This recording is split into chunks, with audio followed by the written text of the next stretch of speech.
Assalamualaikum warahmatullahi wabarakatuh. Selamat pagi anak-anak. Bagaimana kabarnya kalian? Semoga selalu baik ya. Hari ini siapa yang tidak masuk?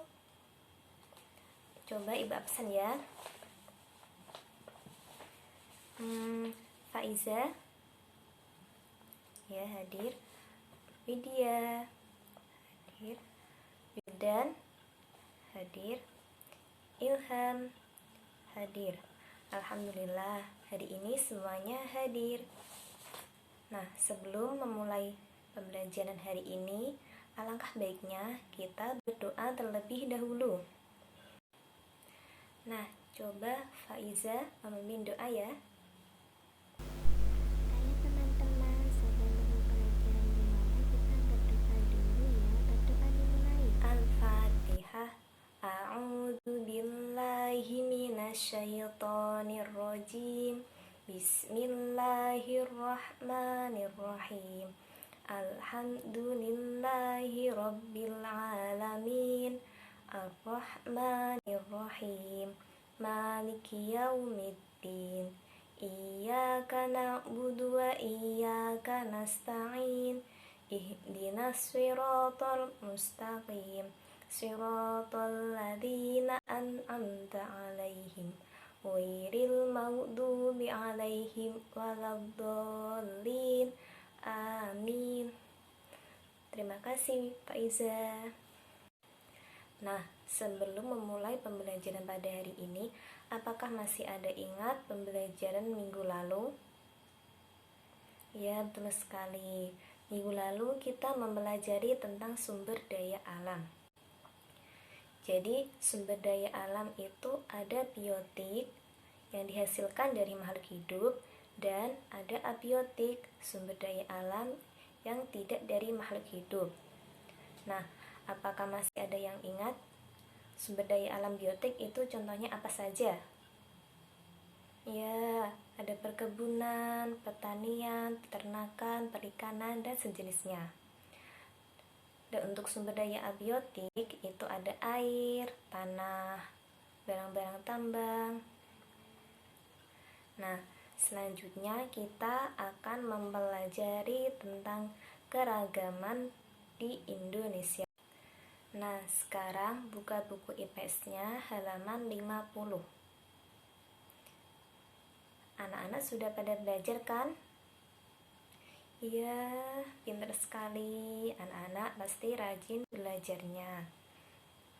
Nah, apakah kalian masih ada ingat apa yang sudah kalian pelajari semalam? Nah, Ibu akan beri pertanyaan ya. Coba sebutkan keragaman sosial budaya di Indonesia. Iya, betul sekali. Ada bahasa, rumah adat, upacara adat, dan kesenian daerah. Nah, selanjutnya Ibu akan memberitahu apa saja manfaat yang akan kita peroleh setelah mempelajari keanekaragaman di Indonesia. Manfaat yang akan kita peroleh yaitu akan meningkatkan cinta kita terhadap budaya, bahasa, adat istiadat, kesenian, dan lain sebagainya yang ada di Indonesia. Lalu, meningkatkan rasa syukur atas kekayaan yang ada di Indonesia. Kita juga bisa mengenal keunikan, keindahan, keberagaman yang ada di negeri kita tercinta.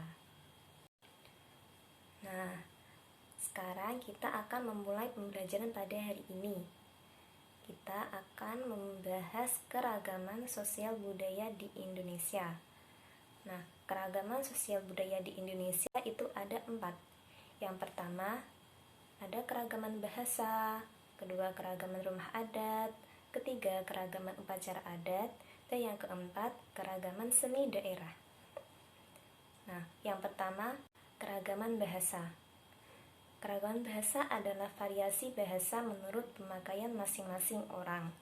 Keragaman bahasa timbul akibat adanya berbagai macam suku, faktor budaya, letak geografis, ilmu pengetahuan, dan sejarah. Nah, ada yang tahu Apa saja bahasa yang ada di Indonesia ini? Iya, betul. Di Indonesia ada bahasa Jawa, bahasa Sunda, bahasa Melayu, bahasa Batak, dan lain sebagainya. Nah, kita ini tinggal di daerah Jawa ya, jadi bahasa kita itu bahasa Jawa. Nah, selanjutnya yang kedua, keragaman rumah adat. Keragaman rumah adat itu timbul akibat adanya perbedaan geografis, bukan hanya bentuk, bahan bangunan serta bahan-bahan rumah juga memiliki banyak perbedaan, mengikuti bentuk adaptasi yang dilakukan di setiap daerah. Jadi, rumah adat di Indonesia itu sangat berbeda-beda. Di negara Indonesia itu mempunyai 34 provinsi, dan di setiap daerah rumah adatnya berbeda-beda. Misalnya di Jawa Timur itu namanya Rumah Adat Joglo Situbondo. Ada yang tahu tidak kalau rumah adat di daerah Jawa kita, Jawa Tengah ini namanya apa? Iya, betul sekali, namanya joglo. Rumah adat joglo ini memiliki beberapa bagian ruangan di dalamnya dan mempunyai fungsi masing-masing. Ada ruangan pendopo yang digunakan sebagai ruang tamu, dan biasanya ruangan pendopo ini berada di bagian depan rumah sebagai rumah terbuka. Selanjutnya, yang ketiga yaitu keragaman upacara adat.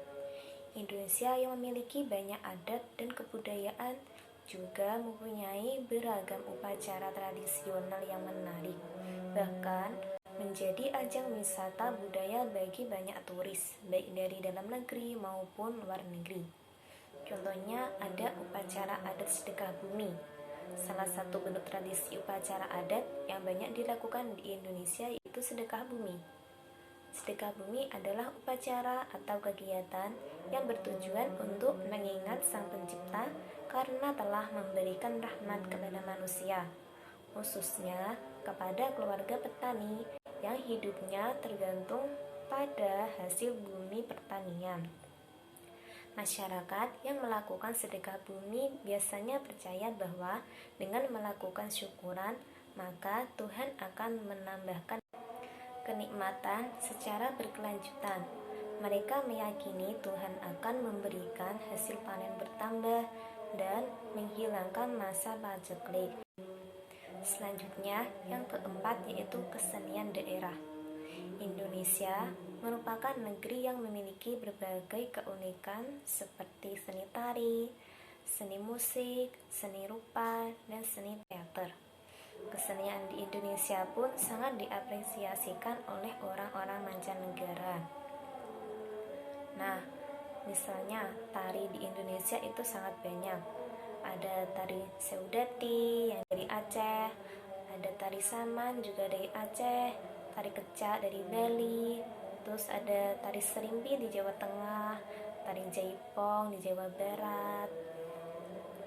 Ada yang bisa nari tidak di sini? Wah, Widya suka nari ya? Bisa dikembangkan loh. Menari itu juga bagus untuk tubuh kita. Nah, salah satu kesenian daerah di Indonesia itu ada seni musik. Seni musik itu ada gamelan, angklung, tifa, kopang, dan lain-lain, masih banyak lagi. Nah, selanjutnya ada juga seni rupa. Karya seni rupa itu ada seni rupa terapan. Seni rupa terapan itu merupakan suatu yang dapat memuaskan perasaan seseorang. Yang kedua yaitu perkebunan. Perkebunan merupakan usaha penanaman lahan dengan tanaman keras, antara lain yaitu karet, kelapa sawit, tebu, dan sebagainya. Perkebunan itu ada dua macam. Yang pertama, perkebunan rakyat dan perkebunan besar. Yang ketiga, peternakan. Peternakan adalah usaha memelihara binatang peliharaan yang diambil manfaatnya. Ada 3 jenis peternakan yaitu peternakan hewan besar, peternakan hewan kecil, dan peternakan unggas. Untuk peternakan hewan besar itu misalnya ada sapi, terus kuda, kerbau. Kalau peternakan hewan kecil itu ada kambing. Untuk peternakan unggas itu ada bebek, itik, dan lainnya. Yang keempat, ada perikanan.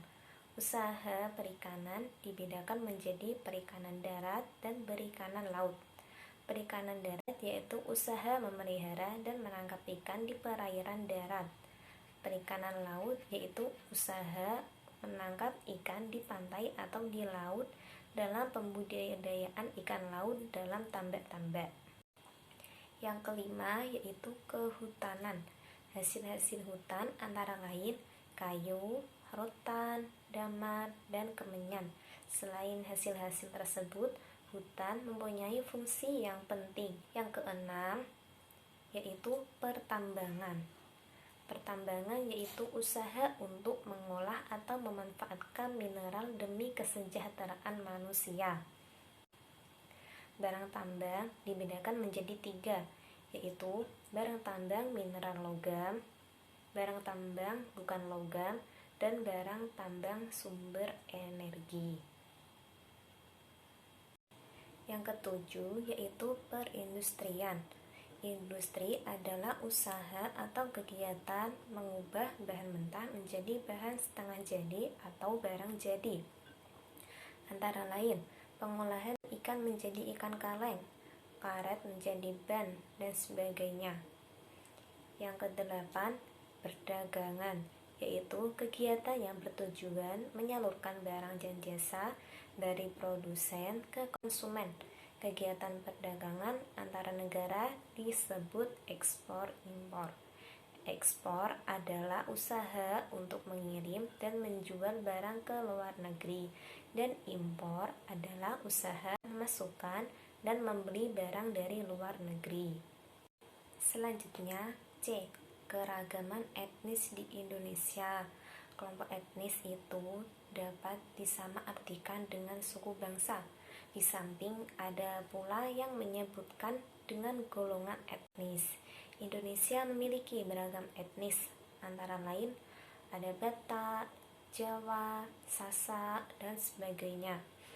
Pengertian etnis lebih didasarkan pada ciri-ciri sosial kultural seperti agama, bahasa, asal suku, asal negara, dan tata cara hidup sehari-hari. Nah, keragaman etnis di Indonesia itu ada di beberapa daerah di Indonesia. Misalnya di Sumatera terdapat suku bangsa Aceh, Gayo, Batak, Minangkabau, Mentawai, dan sebagainya. Lalu di Jawa ada suku Jawa, suku Sunda, dan Madura. Di Bali ada suku Bali.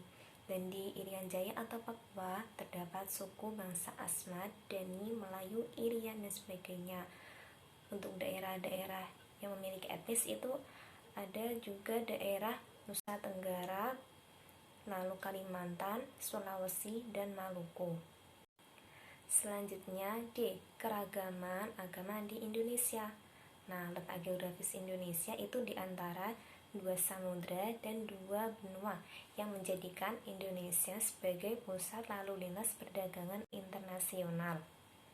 Salah satu akibatnya, terjadilah persebaran agama dari para pedagang asing yang berdagang dan singgah di Indonesia. Pada awalnya, masuk agama Hindu dan Buddha yang dibawa oleh bangsa India. Selanjutnya, datang bangsa Gujarat yang membawa ajaran agama Islam. Bangsa Eropa membawa ajaran agama Katolik dan Kristen.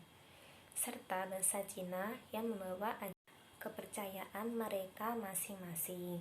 Di Indonesia itu terdapat 6 agama yang diakui. Ibadah yang berbeda, negara memberikan kebebasan bagi semua pemeluk agama untuk menjalankan ibadah sesuai ajarannya masing-masing. Nah, kita memeluk agama Islam ya, dan kitab suci umat Islam yaitu kitab Al-Quran. Nah, selanjutnya E. Keragaman suku bangsa di Indonesia. Bangsa Indonesia terdiri atas banyak suku bangsa. Kalimat Bhinneka Tunggal Ika pada lambang Garuda Pancasila bukan hanya slogan. Penduduk Indonesia terdiri atas beberapa suku bangsa, agama, bahasa, adat, budaya, tapi semua dapat hidup rukun berdampingan. Beberapa faktor yang menyebabkan terjadinya keragaman dalam Indonesia antara lain, yang pertama, letak strategis wilayah Indonesia. Yang kedua, kondisi negara kepulauan. Yang ketiga, perbedaan kondisi alam. Yang keempat, keadaan transportasi dan komunikasi. Dan yang kelima, penerimaan masyarakat terhadap perubahan. Nah, untuk materi keragaman Indonesia ini sudah selesai. Anak-anak sudah paham ya? Nah, selanjutnya kita akan simpulkan bersama-sama. Keragaman ekonomi di Indonesia itu tadi ada pertanian, perkebunan, peternakan, dan perikanan. Selanjutnya, keragaman sosial itu ada keragaman bahasa, keragaman rumah adat, keragaman upacara adat, dan ada kesenian daerah. Anak-anak sudah paham semuanya ya? Ada yang ditanyakan tidak? Kalau tidak, Ibu akan mengakhiri pertemuan pada hari ini. Sebelum mengakhiri, kita bernyanyi bersama-sama ya. Kita akan menyanyikan lagu yang berasal dari Papua. Judulnya Apuse. Kita nyanyi bersama-sama ya sambil tepuk tangan. 1, 2, 3. Apuse kokondao yarabe sorandurari uflenso dani nema bagi pase. Apuse kokondao yarabe sorandurari uflenso dani nema bagi pase. Arafabie aswara kwar, arafabie aswara kwar, ye. Ya, cukup sekian yang dapat Ibu sampaikan. Anak-anak di rumah jangan lupa belajar ya. Semangat belajarnya. Untuk mengakhiri pertemuan pada hari ini, kita baca hamdalah bersama. Alhamdulillahirabbil alamin. Wassalamualaikum warahmatullahi wabarakatuh.